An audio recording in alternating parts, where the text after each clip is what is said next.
How to turn off call screening on iPhone. In this tutorial, I'll show you where to check your call settings and disable call screening features if they're available. First, open the Settings app on your iPhone. Scroll down and tap Phone. Now, look for options related to call blocking and identification, silence unknown callers, or other call screening features. If Silence Unknown Callers is turned on, tap it and turn the toggle off. This allows calls from unknown numbers to ring normally instead of being silenced and sent to voicemail. If you're using a newer iOS version and see a specific call screening option, open it and select Never or turn the feature off. Keep in mind that the dedicated call screening feature is not available on iOS 16. If you don't see a call screening option on your iPhone, that's normal.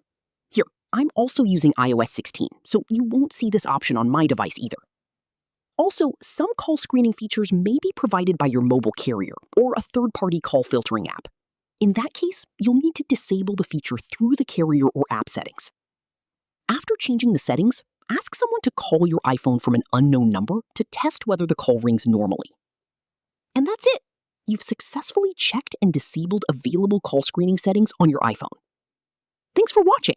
If this tutorial helped, don't forget to like the video, subscribe, and check out more helpful iPhone tips and tutorials.